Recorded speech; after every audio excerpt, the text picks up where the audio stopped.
Good morning, everybody, and welcome to another episode of All the Places We'll Go show with your hosts, Richie and Mark. Now, look, this is the only place you're going to go to get an authentic and vulnerable point of view from all our guests each week. It's a bit of a bare roll and talking about the life's ups and downs. So this morning, I am really excited to introduce you all to a very special guest, Rod Bristow, President of the UK and in charge of global online learning for Pearson, the world's leading education company. Now, I've got to say that I've been looking forward to this episode for a long time. I've known Rod for many, many years now, and through this time, perhaps quite even unknowingly, he's played a rather pivotal role in my entrepreneurial journey in many ways as I try to emulate his strategic vision, foresight, and leadership. Now, he is a man who's had a career that has spanned over 30 years at Pearson, starting out in the publishing trade, but now today sits as a member of the executive committee for the entire group.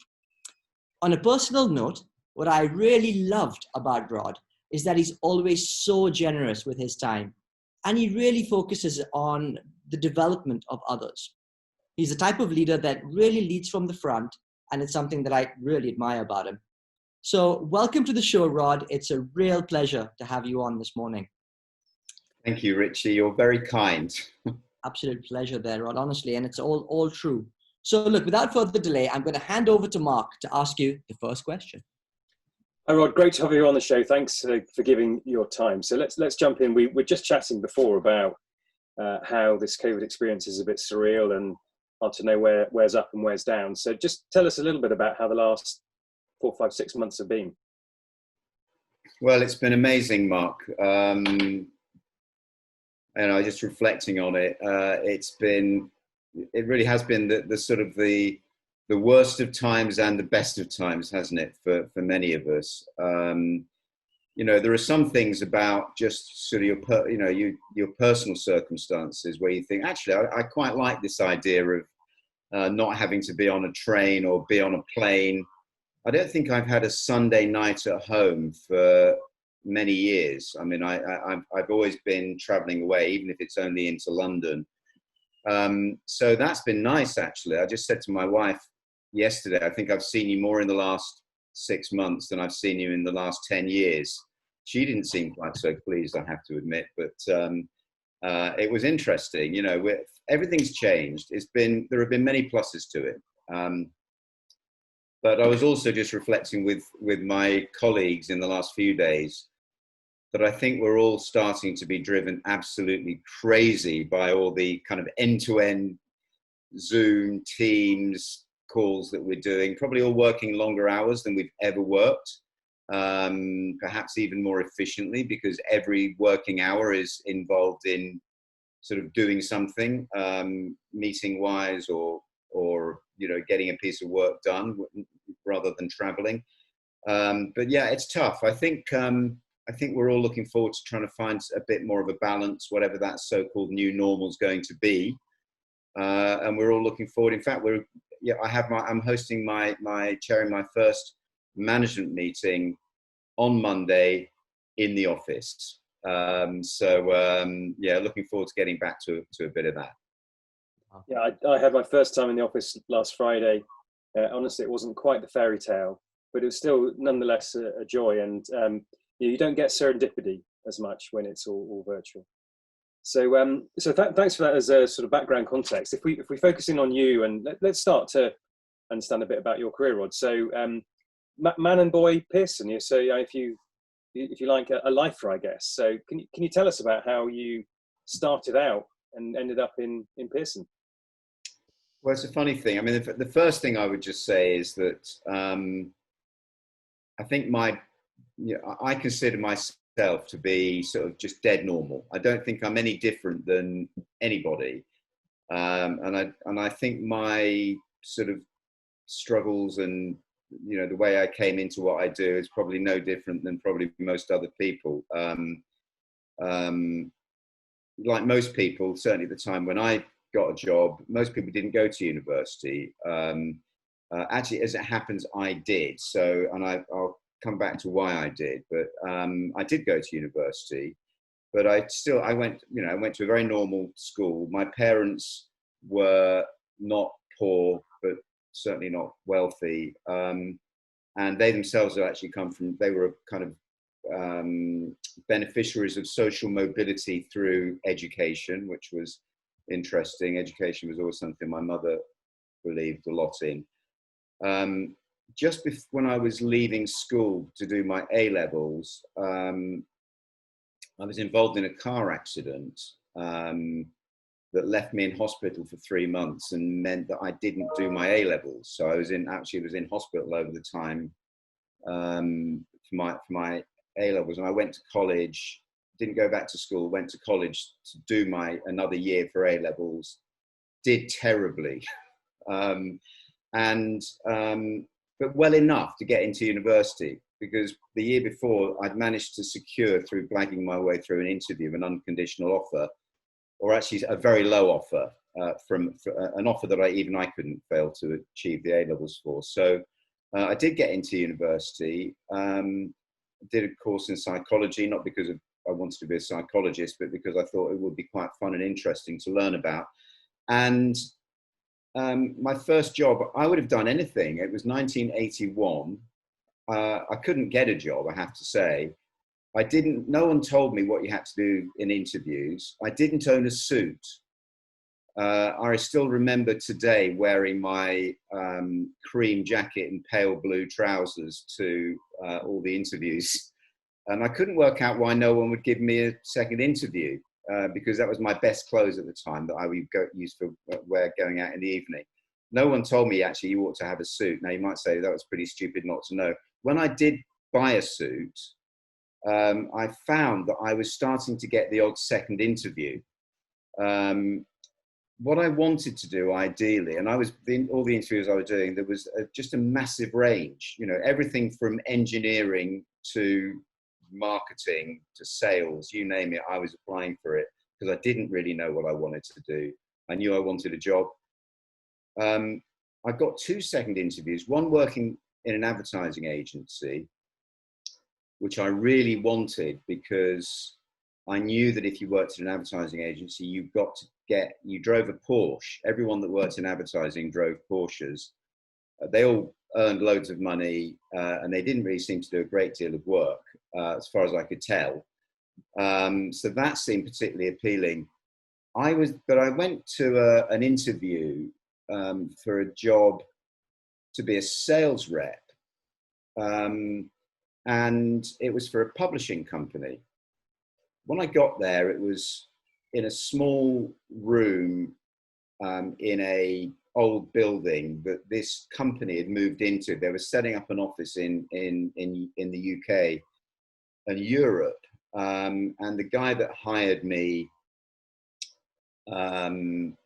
somehow I got along well with him, and he basically offered me the job. And he left within 2 years. So I got a job as a sales rep in publishing, basically. I learned how to sell. They gave very good training, and I learned so much more in that job than I'd learned in my entire education about everything. I learned I enjoyed it. And when he left, they asked me if I would take over his role. So I was 24 years old, and I was effectively the general manager for the Europe, Middle East, and Africa for a small, very small. We had 5 people. We had an outsourced distributor and all of that.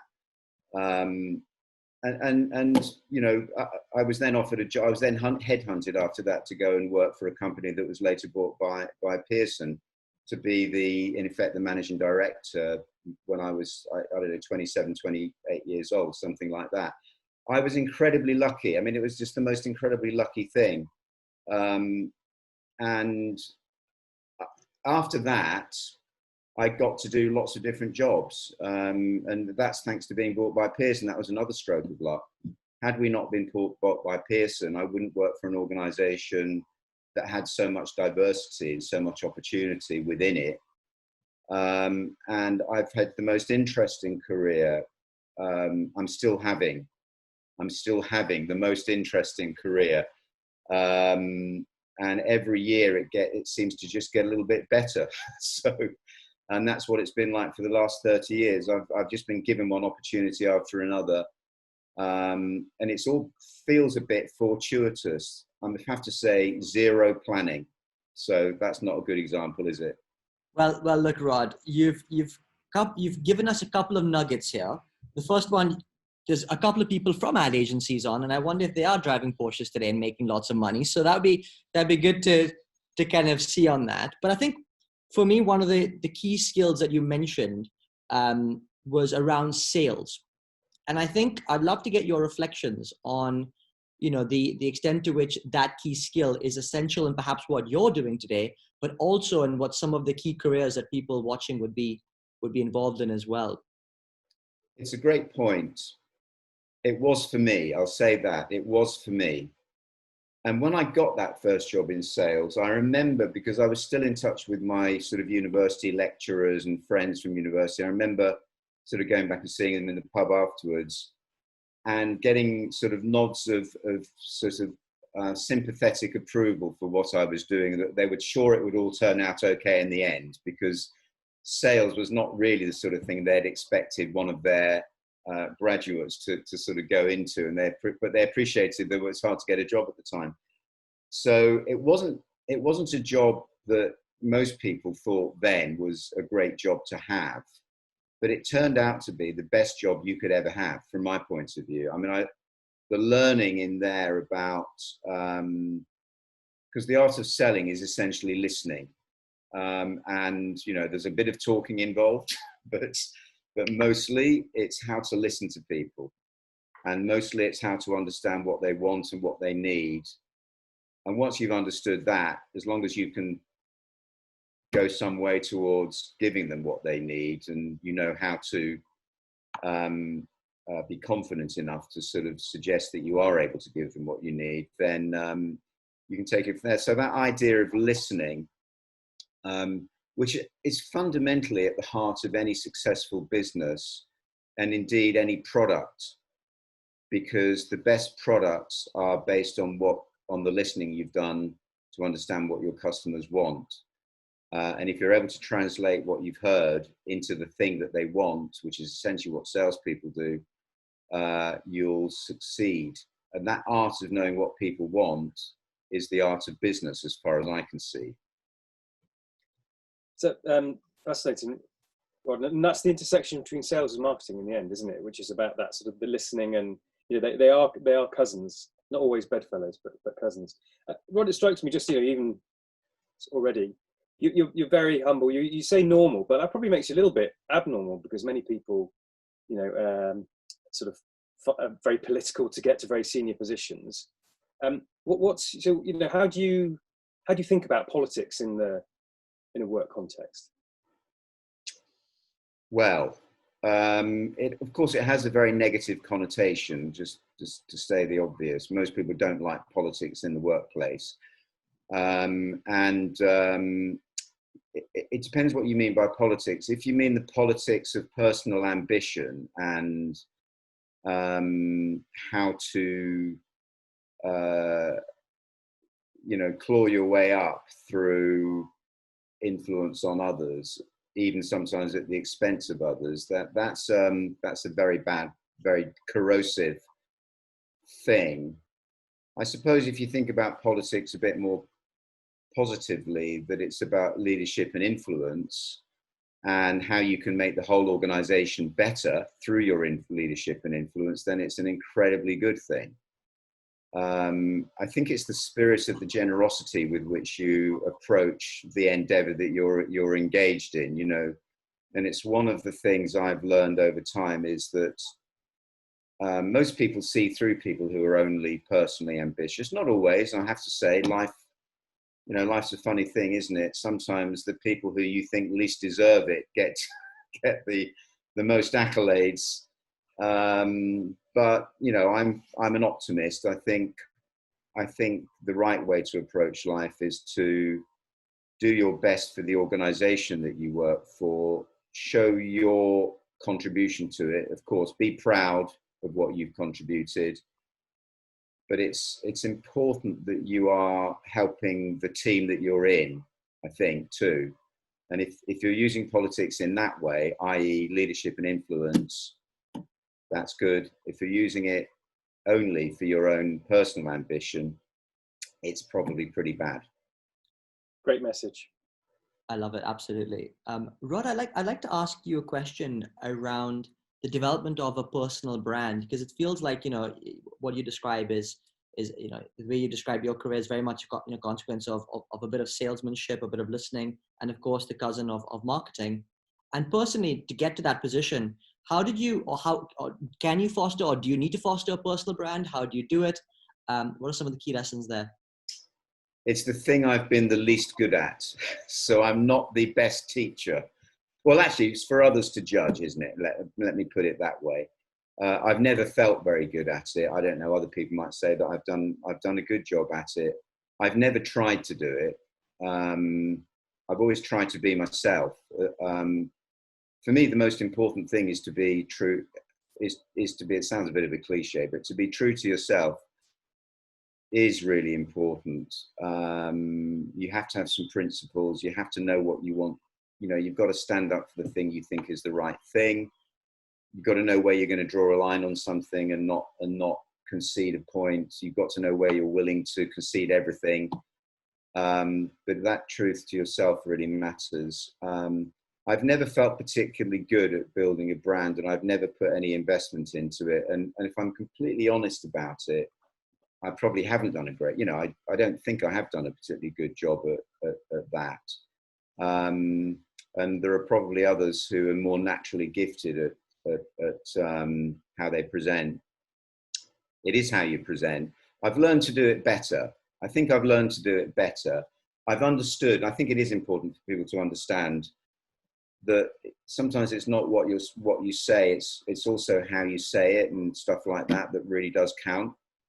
I've probably the mistakes I've made has been thinking that as long as I've said the right thing, everyone will have heard it. Doesn't always work that way. I'm sure in your time you've had some real highs and lows, and that's sort of really the theme of this particular web show that Richie and I do. So perhaps your greatest triumph and your lowest ebb? If I'm completely honest, I've always, I said this to my kids the other day and they couldn't believe what I said. I've always had the sort of view that I'm probably about to get fired. So, and it's probably I don't know, maybe it is a kind of an insecurity. I'm not sure. You know, do you really think that you deserve to be in the role that you're doing? So the fact that I'm still here, that's a bit of a triumph. Still going, still here, still making a contribution, still surviving. Actually, that's easy to I think for anybody, actually. Sometimes life's a bit like that. Just getting through stuff, you know, in very difficult circumstances, we should sometimes celebrate that, because life is never easy for anybody. Look, there have been a few episodes I could point at where, you know, I was at the brink of extinction and just managed to kind of swing it back. Maybe they were triumphs. If I really think about the thing I'm the most pleased about, though, it's probably not work, because I've never thought that working is the be all and end all. My family might find that hard to believe, but I really don't. You know, I've only ever worked because probably as time's gone on, I've enjoyed it more, frankly. I think I do enjoy work more now than I used to. But I'd never really thought I was doing it because I loved it. I have to admit, I probably did it more because I thought I wanted to, you know, to support my family and actually, you know, my family is probably my biggest triumph. I'm very proud of, you know, proud of my kids, my wife.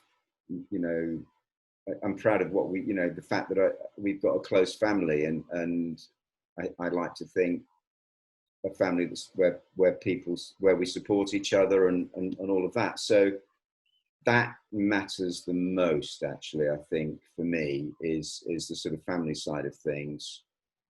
Yeah, it's if I have a triumph, it's and the one I look back on, it will be that much more than anything I've achieved from a career point of view. Love that, Rod. But I know that you will be a mentor to many, many people, and they look up to you as I do. But what has the role of mentors played in your life and in your career? Yeah, it's a bit, this mentoring and learning thing is I once went to into the guy that was doing a lot of building work for us here. I went to see him at his house, and I thought, oh my God, you really need a builder.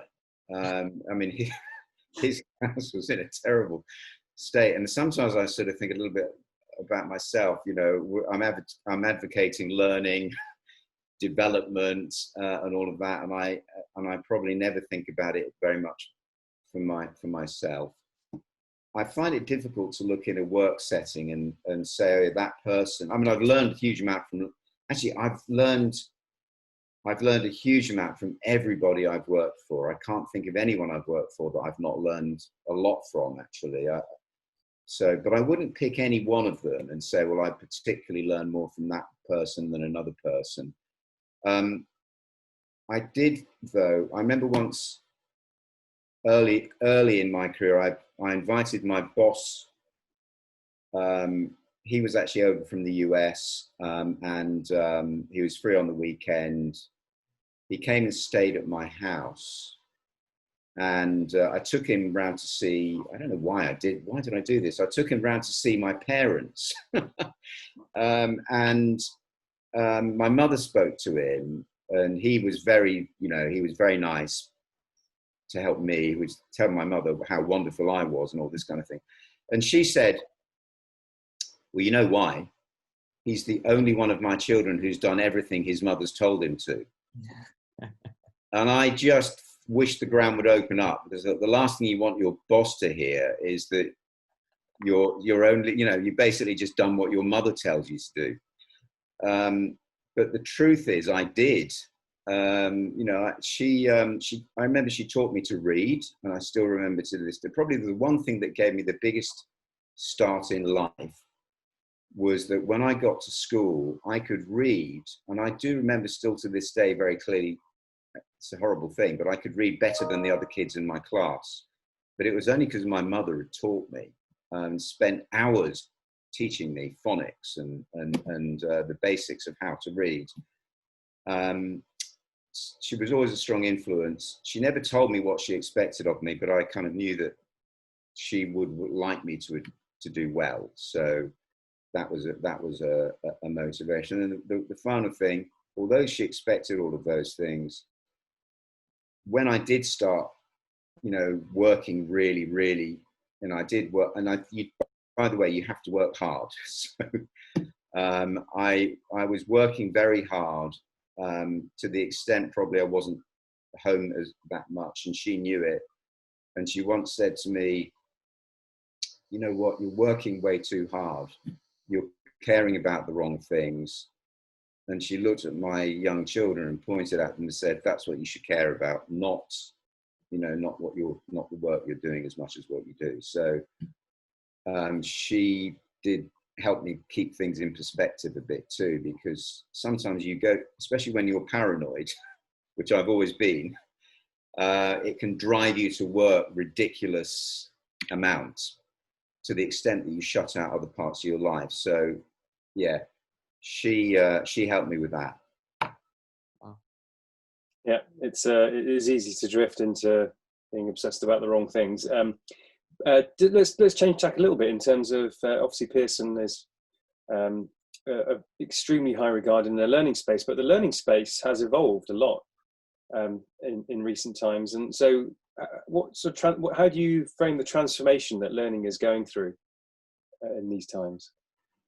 Well, here's the funny thing. I mean, when I started off in publishing, it was the best thing to be in because the industry was growing and it was kind of all ships rise. If you can do really well and do better than everyone else, then you become a bit of a hero. But the internet changed it all. The publishing industry has been, in education terms, has been quite hard hit by the effect of the internet, the ubiquity of content and all of that. But of course, it's fueling another, there's been 50 years of growth in publishing.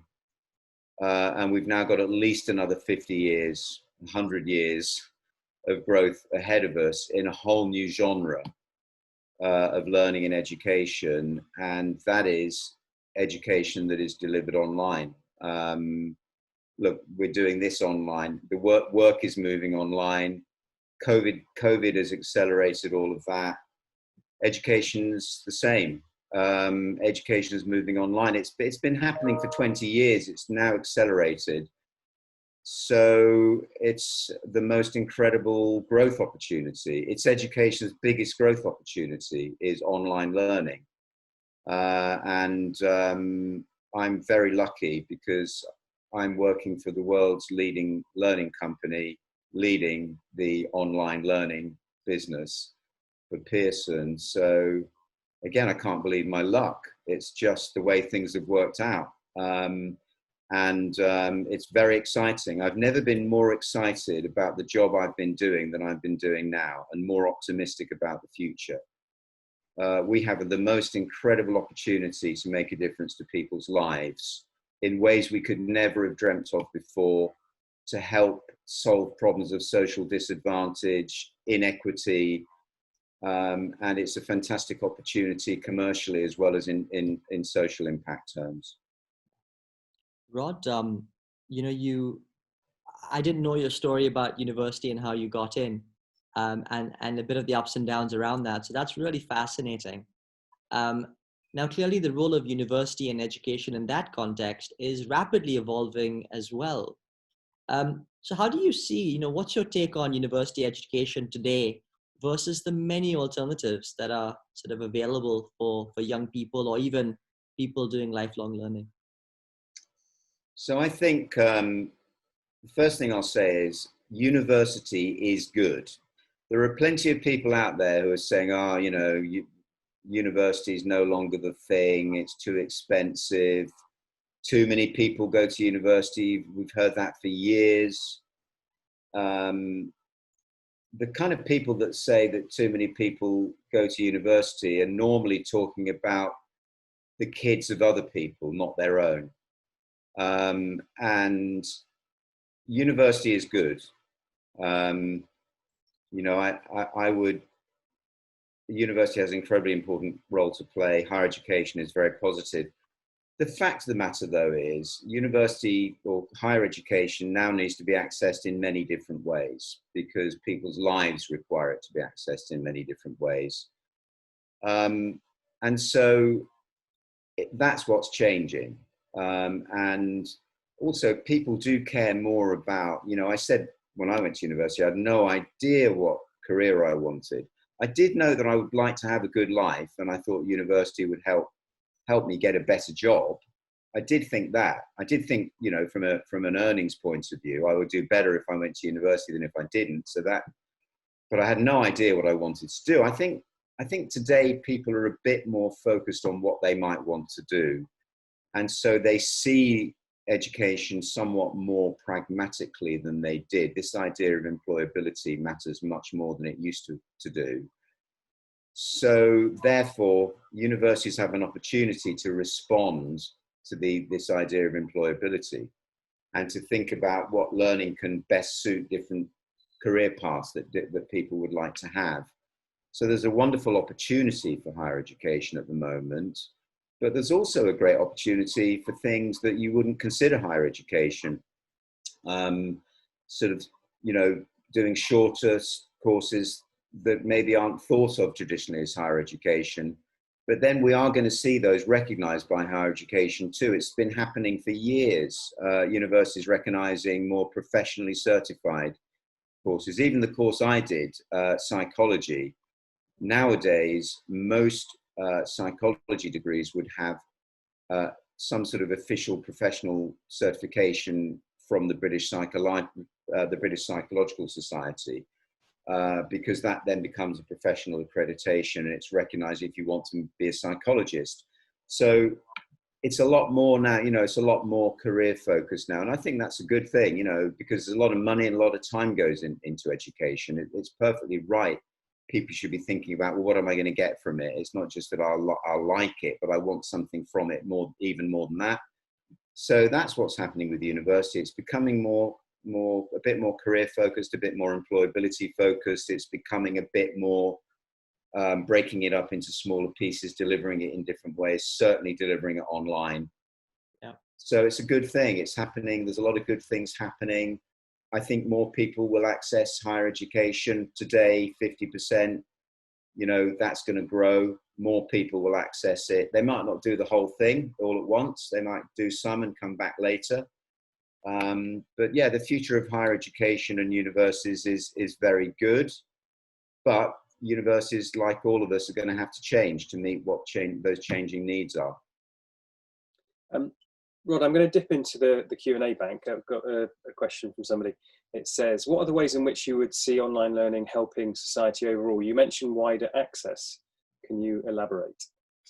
Yeah, so look, on the basics of it, it does give more flexibility of access, obviously. If you don't have to go to a place, but you can do it anywhere, you're bound by definition to have a greater flexibility of access. And for people that are working, also there are plenty of families where their children don't want to go and stay away. In some cultures, going away to residentially to live on campus is not what people want. So I think that flexibility really matters, so that it does improve access. But there are other benefits, and I think these are the ones that tend to be overlooked.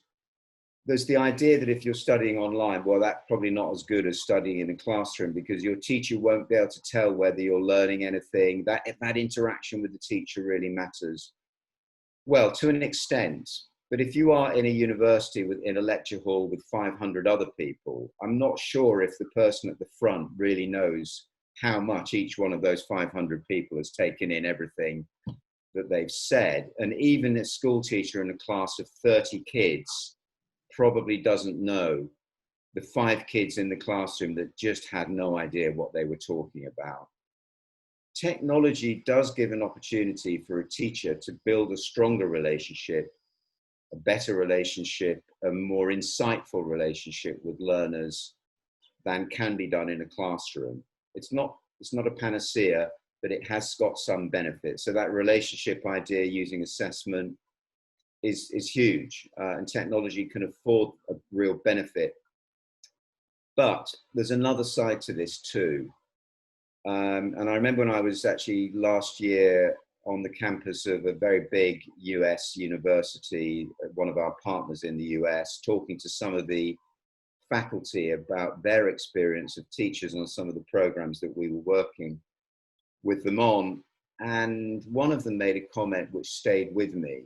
And she said, the kind of people, and these are a range of could be as young as 18, 19, although many of them are sort of young adults. She said the kind of people that we are teaching are often the kind of people that will never come on campus.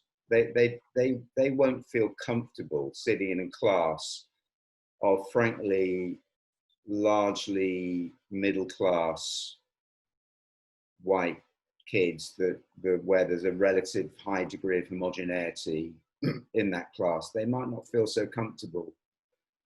They might actually feel more comfortable studying in a different environment where they can build that relationship.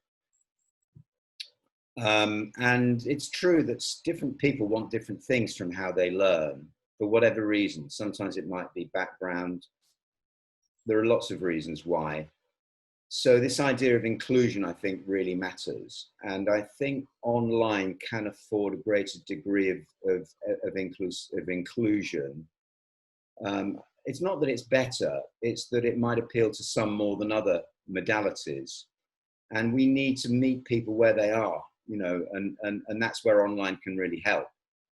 So online actually can reach people more and more meaningful ways, potentially. And then finally, let's not forget, because work has moved online, some of the skills you need in work, including what we're doing today, the way that you influence, the way you work with others online, the digital skills that you need to acquire, these lend themselves quite well sometimes to an online environment too. So these are the reasons why online learning is going to continue to grow very strongly for many, many, many years ahead. And it's the reason why online learning is education's biggest growth opportunity, is that there are loads of benefits that we're only just beginning to see, but it does need to be good. The fact that it's online doesn't make it good. Just like the fact that you have a physical classroom doesn't make it good. You need a good teacher. The teacher matters. You need a good pedagogy. You need good resources. You need a good experience. And all of those things need very careful design, very careful thinking, very careful collaboration. And that's why, for us, it's a great opportunity, because that's what we do. In Pearson, we connect with the connective tissue in that ecosystem of universities, employers, students. We help bring things together. We build things, we listen, we give people what they need, and ultimately that focus on the learner and direct to consumer. Direct to consumer, let's not forget that. It's not the history of our company, it's not the history of our industry, but it's the future. I love that thinking, by the way, Rod. And actually, interestingly, many sectors and industries that traditionally were not going D2C are completely going down that road. I mean, FMCG, for example, some of the big organizations from PepsiCo to Unilever are all galvanizing on the B2C opportunity because of the direct relationship that it can foster with the consumer there. Interestingly, the Da Vinci Institute talked about that the internet, that the largest company on the internet is going to be an education company by the year 2030. You've probably seen the report. So I suspect that we're sitting in a good spot over here. But I guess like things like, say, the music space, where there was a disruption maybe 10, 15 years ago with Napster coming in and then the evolution taking place. I suspect learning is going through a very similar evolution as we move on to this online sort of mode to understand how we can deliver these solutions cost effectively and make a profit. Do you think we've figured out the model of how this online thing is going to work in the future? Well, that's a big question. I don't think I think anyone that says we've got it figured out is taking a big risk of complacency. That said, I think we can see, I think we can see where things are going.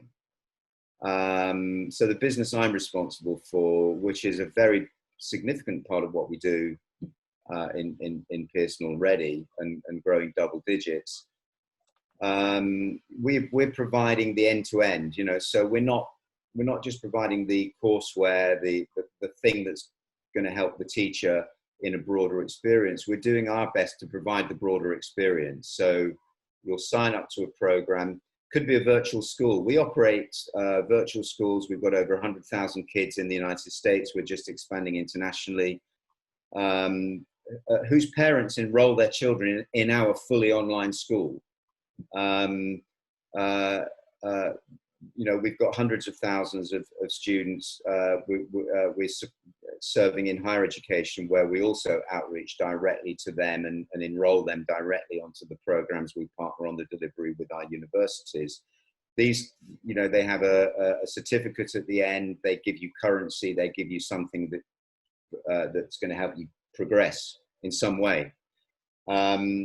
So that sort of more end-to-end vision is where the opportunity lies. And then the thing that we need to figure out is how we partner with others to deliver it. So we're never going to do, no one organization in education will do absolutely everything. If you try and, education is a, hundreds of trillions of dollar industry globally. It's a massive, massive endeavor. It's part of life, really.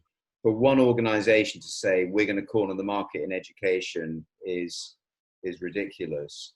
But I think the opportunity to define, to be at the heart of the ecosystem, to bring a greater breadth of capability assets than any other organization can do. We are very lucky in Pearson. We have the most wonderful assets, capabilities, and people who understand education deeply and who understand how working with universities, with schools, and all of that, we can see the way forward.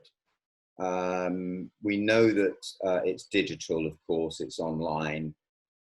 We know that working directly with consumers is going to be critical. Even where we actually have a B2B relationship, it's always in pursuit, it's always in service of the learner anyway. And the more our B2B partners see that we're serving learners, the more they will want to work with us, because that's what they want too. So a relentless focus on the learner and on the consumer is absolutely critical to all of this.